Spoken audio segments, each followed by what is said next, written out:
ठीक है, तो देखिए ये आ गया आपका,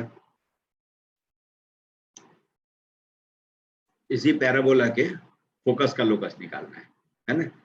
तो क्या करेंगे, एक ही प्रॉपर्टी है पैराबोला की, इलिप्स की तरह का, कि किसी पॉइंट का फोकस और डायरेक्ट्रिक्स से डिस्टेंस क्या होता है, इक्वल। तो अभी दिखेगा नहीं, लेकिन ये इक्वल होगा तभी जा करके पैराबोला ड्रॉ हो सकता है। ये AS must be equal to AZ, क्योंकि A पैराबोला का पॉइंट है, तो पैराबोला के हर पॉइंट का उसके फोकस और डायरेक्ट्रिक्स से डिस्टेंस इक्वल होता है। एंड B भी अपने उसी पैराबोला का पॉइंट है, देखिए BS must be equal to BZ dash, ये तो दिखता भी है, BS must be equal to BZ dash, ये दोनों होना चाहिए, तब जाकर के पैराबोला इस पॉइंट से पास हो सकता है। अब आइए, अब AS को AZ के बराबर करना है। AZ मतलब 2,0 से इस टेंजेंट का परपेंडिकुलर डिस्टेंस है ना। तो लिख लेते हैं 2,0 से टेंजेंट का परपेंडिकुलर डिस्टेंस हो जाएगा 2 cos थीटा -4 का मॉड और upon root of cos square theta plus sine square theta, ये तो 1 ही हो जाएगा। हो गया। अब यहाँ पर अभी तो कोई डाउट नहीं होगा कि मॉड कैसे खुलेगा, कि cos थीटा बहुत दम लगा दे तो 1, तब भी 2 cos theta -4 will be negative, है ना। वरना लाइन के कॉन्सेप्ट का यूज करेंगे कि लाइन के एक साइड के सारे पॉइंट के लिए एक्सप्रेशन का साइन क्या होता है, सेम। तो जिस साइड में ओरिजिन है उसी साइड में अपना पॉइंट 2,0 या -2,0 है।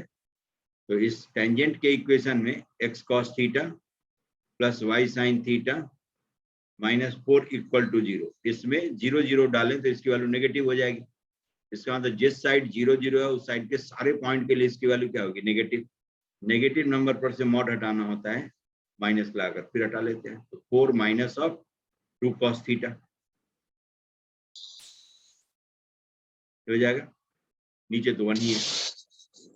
बिल्कुल इसी तरह से BS निकालें, BS equal to BZ dash, मतलब -2,0 से इस टेंजेंट का परपेंडिकुलर डिस्टेंस, तो लिख सकते हैं -2 cos थीटा -4 का मॉड और अपॉन फिर वही root of cos square theta plus sine square theta which is 1,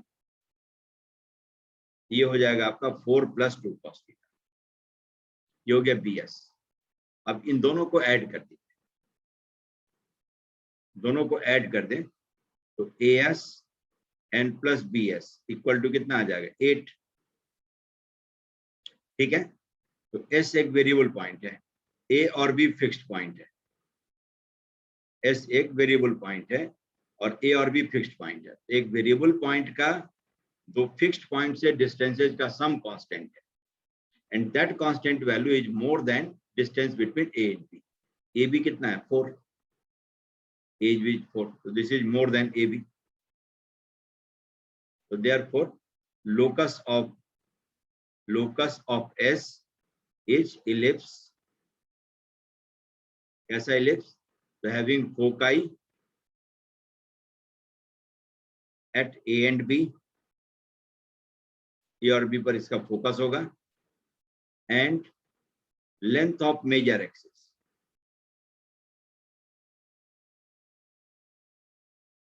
length of major axis H8।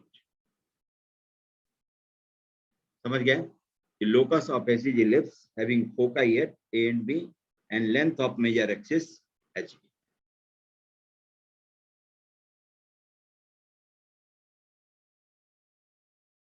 समझ गए। तो अब ये हो गया इलिप्स का डिस्क्रिप्शन। अब इलिप्स का इक्वेशन ही चाहिए आपको, तो A और B का कोऑर्डिनेट तो मालूम है ही, 2a मालूम है, तो आप आराम से इसको आप डिकोड करके लिख सकते हैं। जैसे ये इलिप्स है,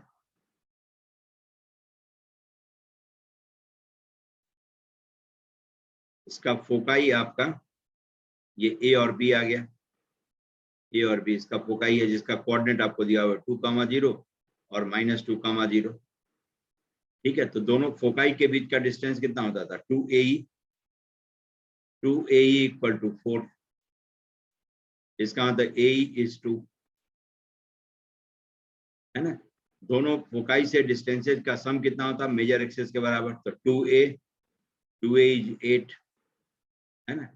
इसका मतलब A की वैल्यू आ गई 4, दोनों को डिवाइड कर दें तो E की वैल्यू आ जाएगी हाफ। B स्क्वायर होता है A square into 1 minus E square, है ना, मतलब A square minus of A square E square, दोनों आपको तैयार है। A स्क्वायर मतलब 16 और A स्क्वायर E स्क्वायर मतलब 4, मतलब 12, B स्क्वायर की वैल्यू 12 आ गई।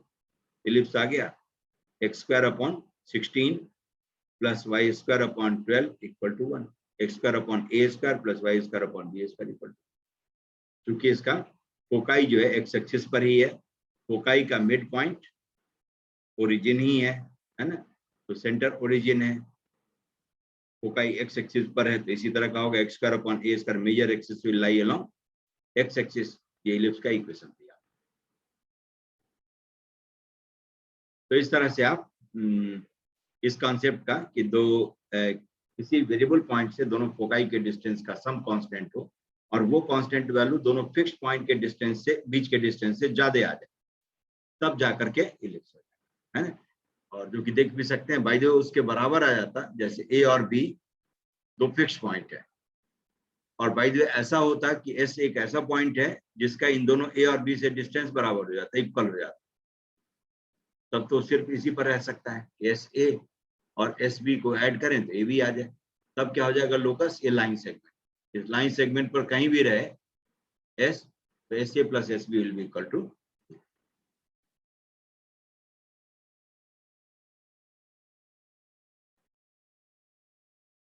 ठीक है। तो इसमें इलिप्स में जब कोई टिपिकल क्वेश्चन होता है तो यूजुअली यही पूछ लिया करता है।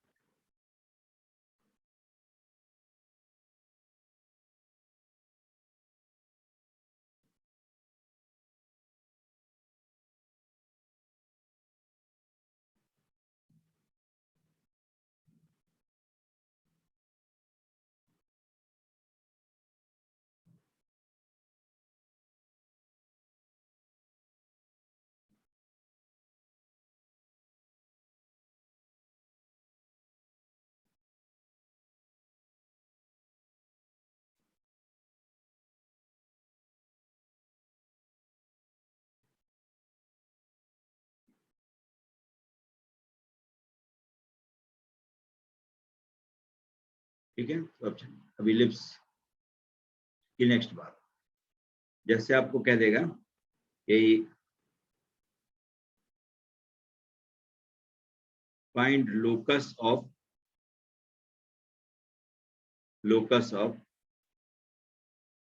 वर्टेक्स ऑफ ट्रायंगल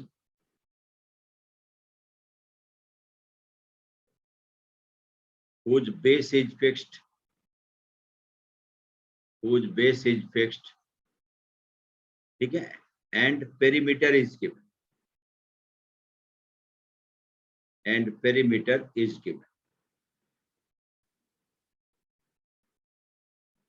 समझ गए, पेरीमीटर इज गिवन, से इट इज 2s, और जो बेस है बेस फिक्स्ड है,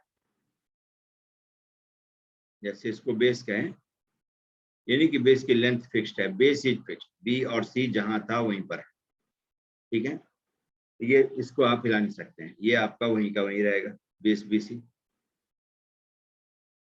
अब कह रहा वर्टेक्स का लोकस बताओ जिससे कि ये पेरीमीटर भी कांस्टेंट है ना, वर्टेक्स ये ए है, इसका लोकस बताना है, तो जरा देखिए A B plus A C and plus B C, ये कांस्टेंट दिया हुआ है, this is perimeter 2s।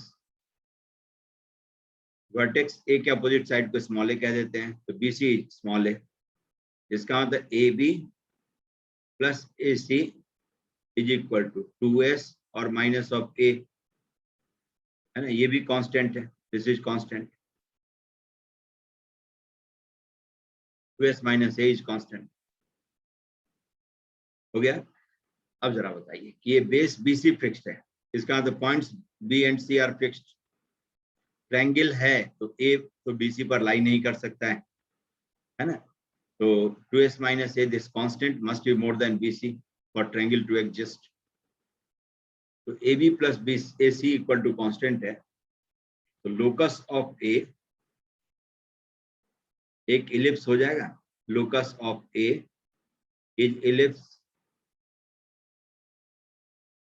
having foci at कहाँ b and c, at b and c, and इतनी जानकारी आप दे सकते हैं। and length of major axis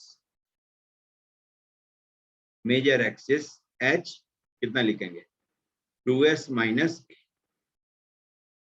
जो राइट साइड में कांस्टेंट लिखा हुआ है ये उसके बराबर लेंथ ऑफ मेजर एक्सिस है। इतनी जानकारी आप इतने बेसिस पर दे सकते हैं, सिर्फ इतने नॉलेज पर।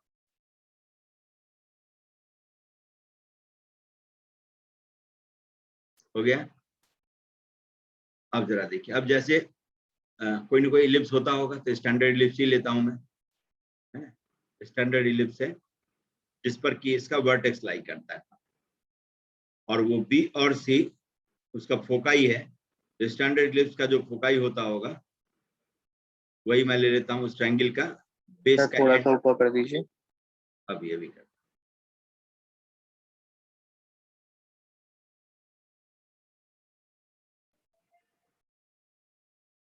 ठीक है।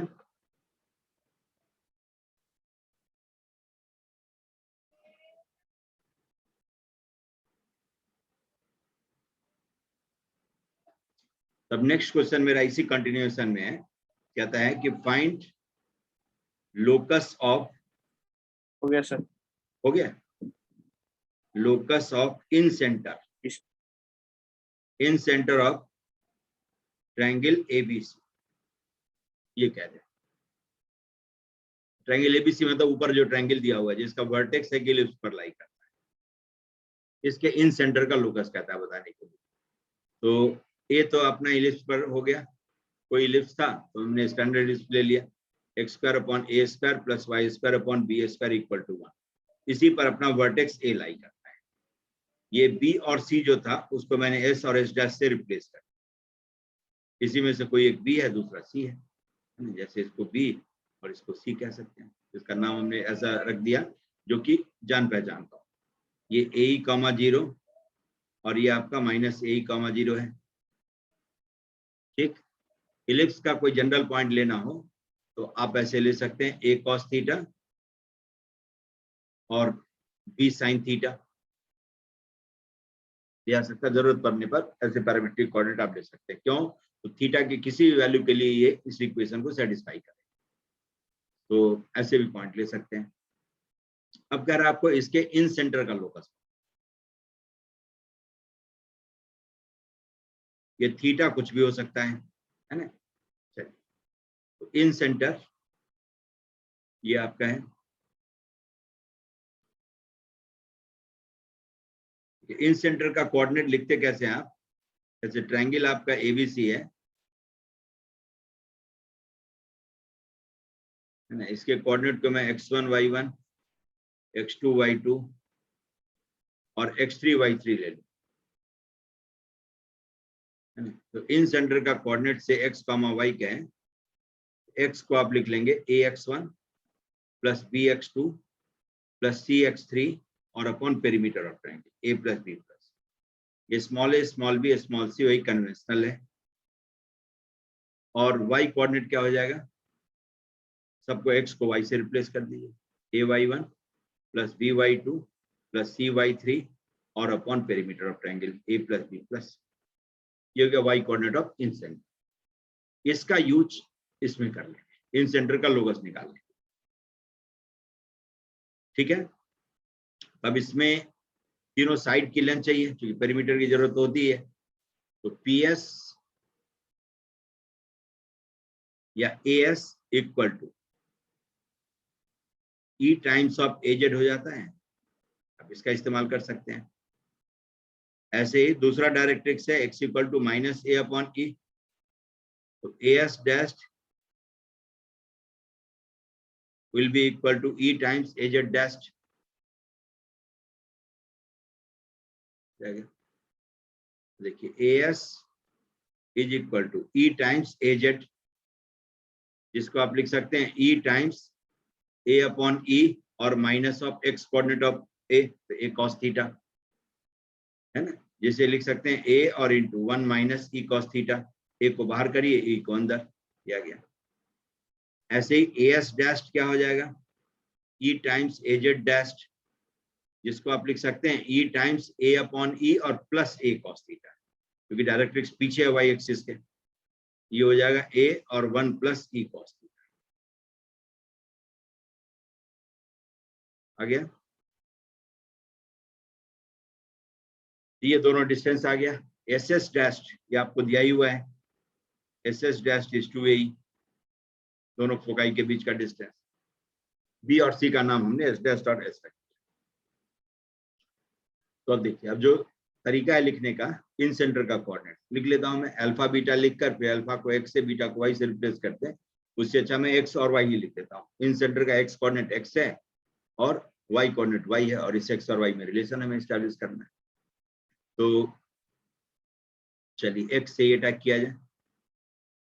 SS डैश आपका है 2AE है, और उसके अपोजिट का वर्टेक्स आपका A है, जो एलिप्स का पॉइंट है। A cos theta B sin theta इसका कोऑर्डिनेट। तो चलिए x को मैं लिख लेता हूँ 2AE और into A cos theta,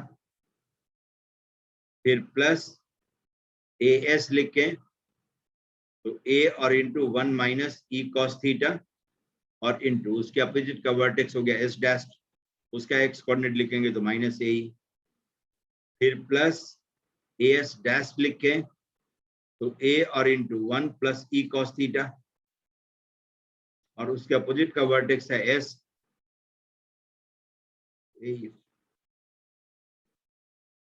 divided by perimeter of triangle. तो AS प्लस AS डैश तो 2A होगा ही, और उसमें SS डैश ऐड कर दें तो 2AE, ये हो गया x कोऑर्डिनेट।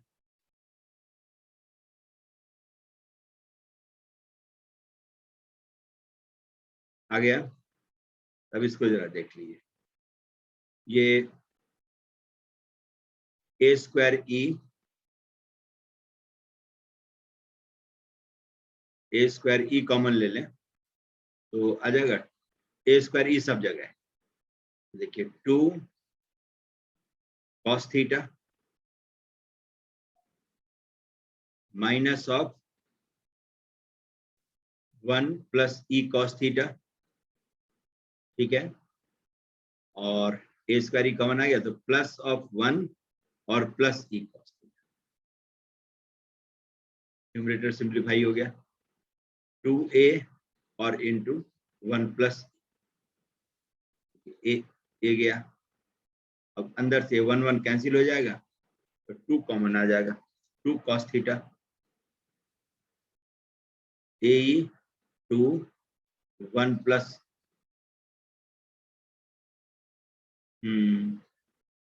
2 1 प्लस E और cos थीटा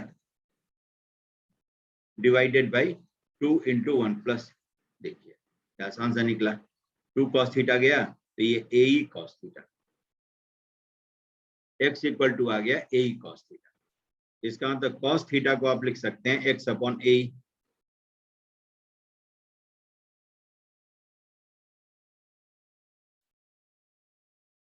अब y कोऑर्डिनेट देखिए, y कोऑर्डिनेट लिखते हैं तो सेम 2AE SS डैश और इंटू A का y कोऑर्डिनेट तो B sin थीटा, और बाकी सब तो जीरो ही है।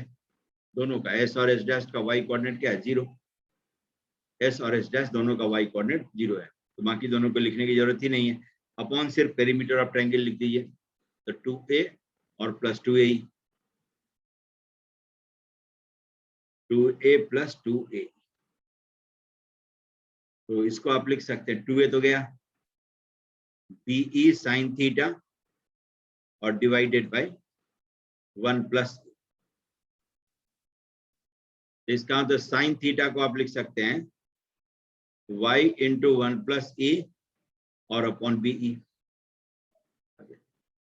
तो cos थीटा आ गया, साइन थीटा आ गया, अब आइडेंटिटी का यूज करिए, cos square theta plus sine square थीटा इज 1। ये हो जाएगा आपका, यही लोकस हो गया, एक्स स्क्वायर अपॉन ए square E square plus Y square 1 plus E का होल स्क्वायर और upon B E square equal. ठीक है, तो ये हो गया आपका X square upon A square A E का square plus Y square upon B E upon 1 plus E का स्क्वायर इक्वल टू, ये इलिप्स है, यही locus, locus of in centre.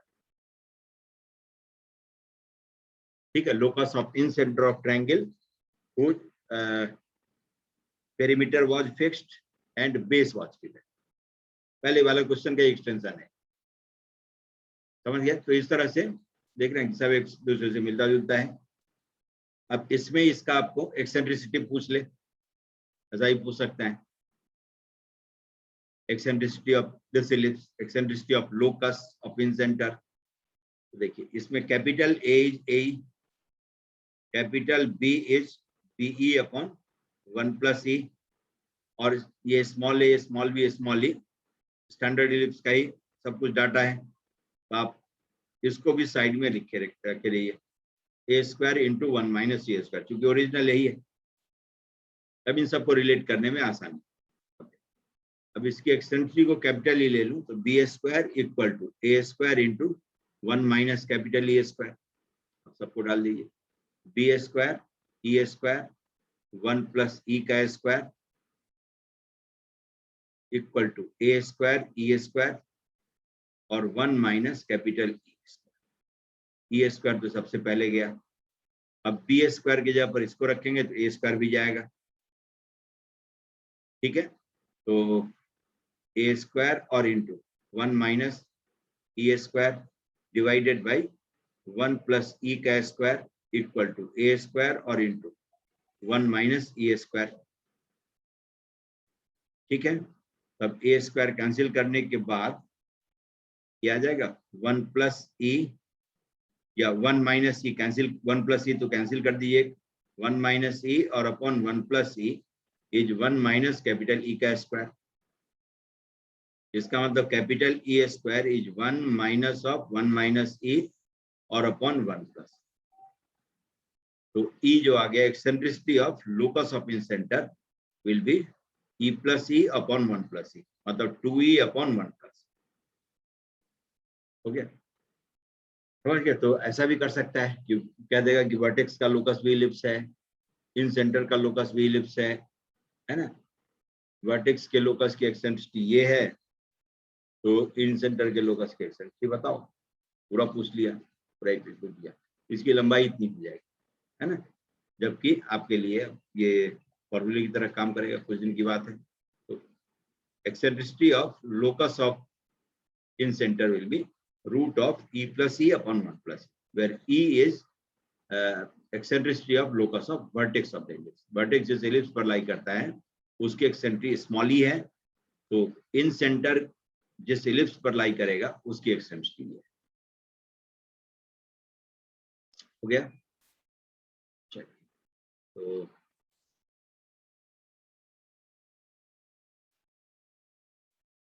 ये कहानी है ना। नेक्स्ट और चीज कर ले, जैसे कहता है आपको यही सब चीज बताने के लिए कि फॉर इलिप्स से दे दिया 100 और इंटू एक्स माइनस 1 का स्क्वायर प्लस वाई माइनस 1 का स्क्वायर इक्वल टू 3x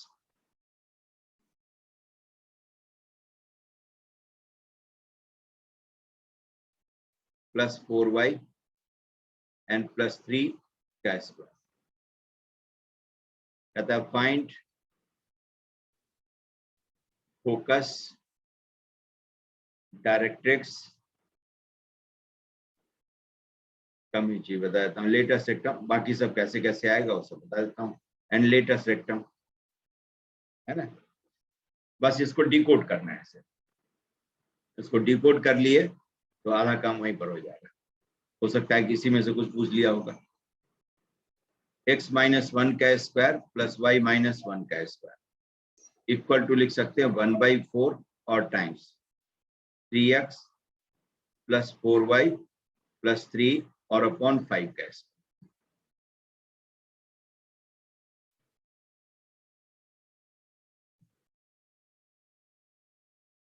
ठीक है,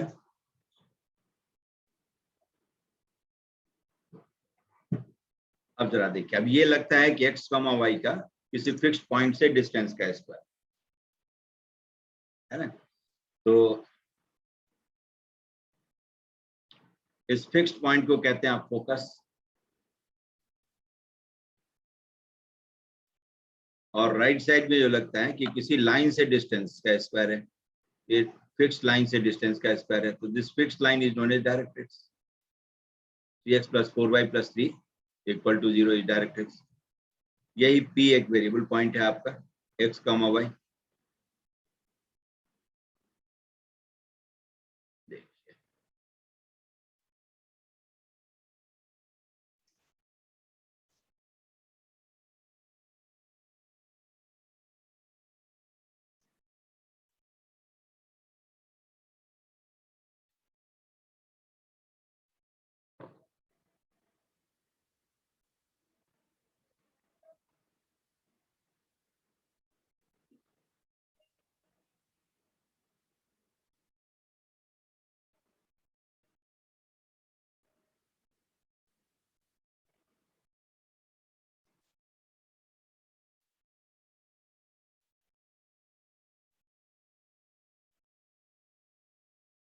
ठीक है, तो देखिए ये आपका PS और ये PZ है, तो आप इसको लिख सकते हैं PS square equal to E square और टाइम्स PZ स्क्वायर।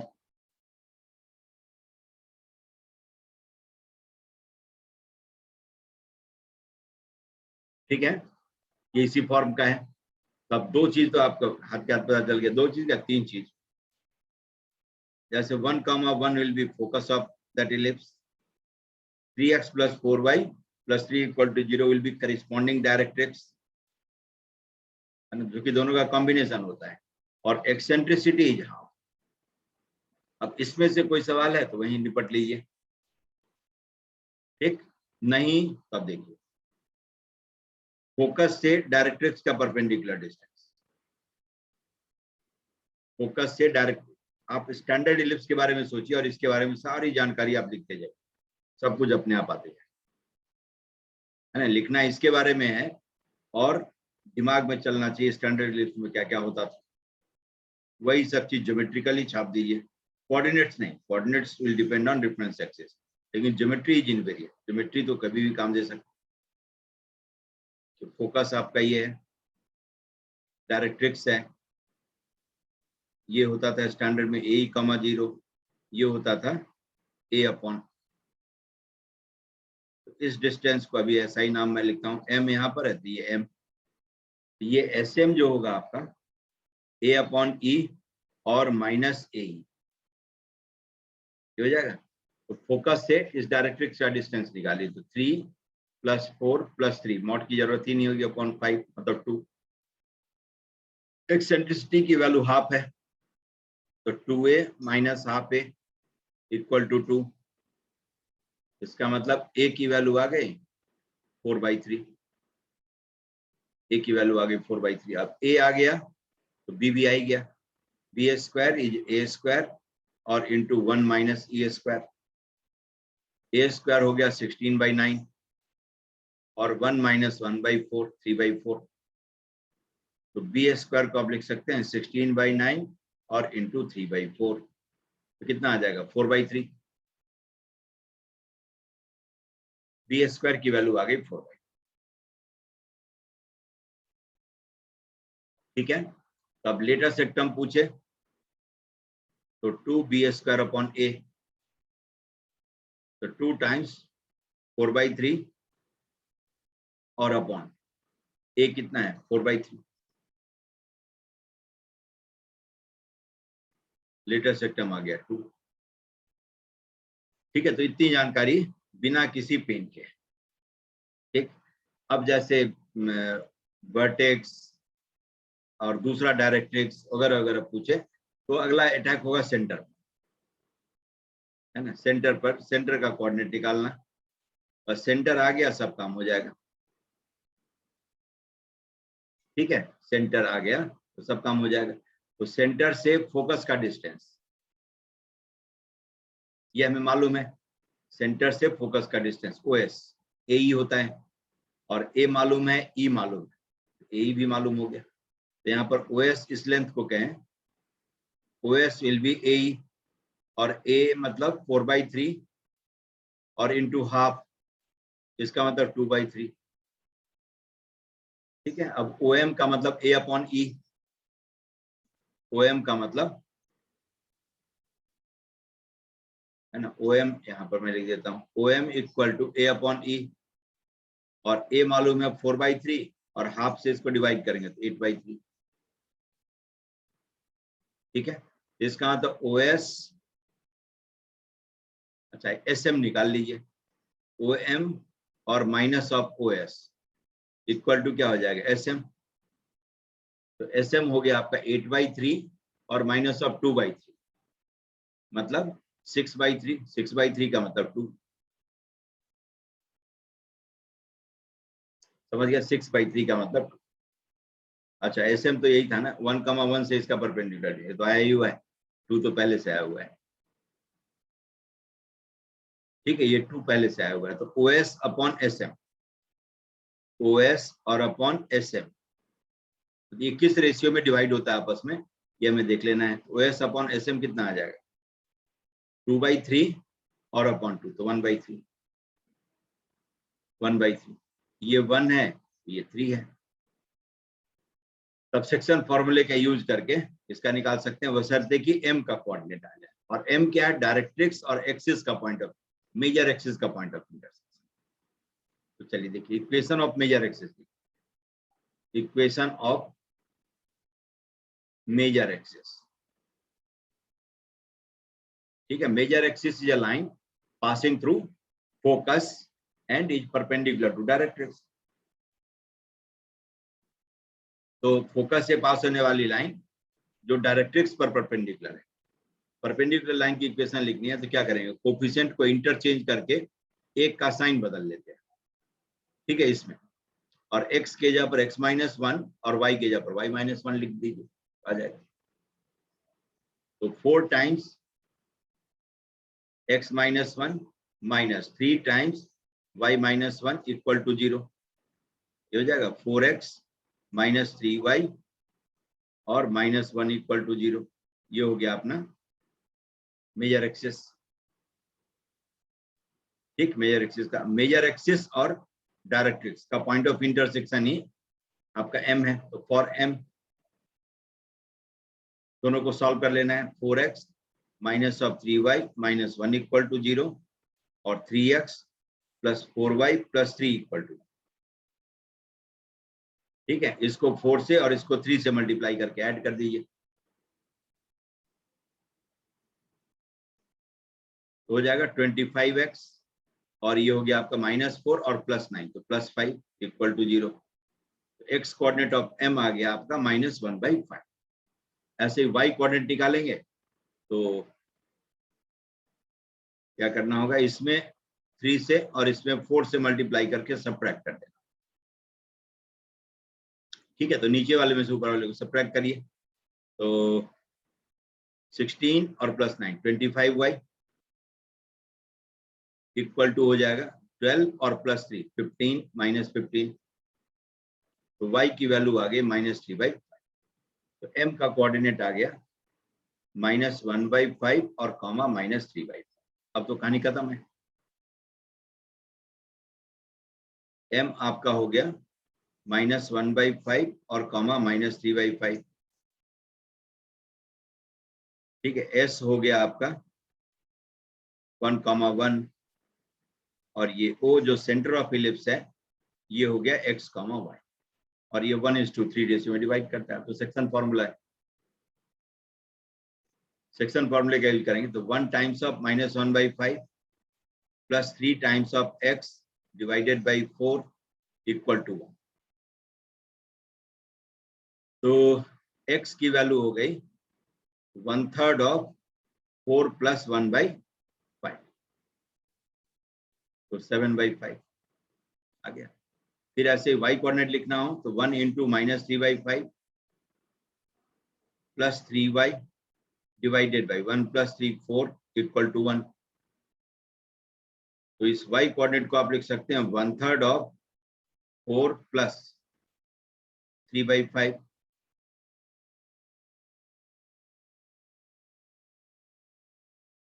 ठीक है, तो ये हो गया आपका सेंटर का कोऑर्डिनेट। सही, कितना है 7/5, 7/5 और कॉमा 23/50।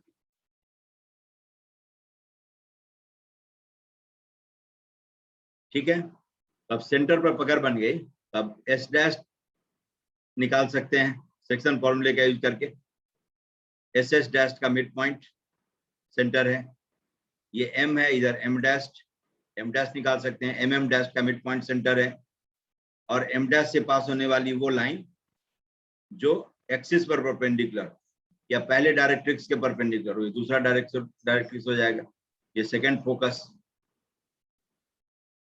है ना। तब तो सब कुछ आ जाएगा। अब बस यही एक सेंटर पर पकड़ बनानी थी, एक साइड का सब कुछ मालूम है तो दूसरे साइड का सब आते जाएगा। अब O से पास होने वाली लाइन जो इस एक्सिस पर परपेंडिकुलर, इसको कहते हैं माइनर एक्सिस।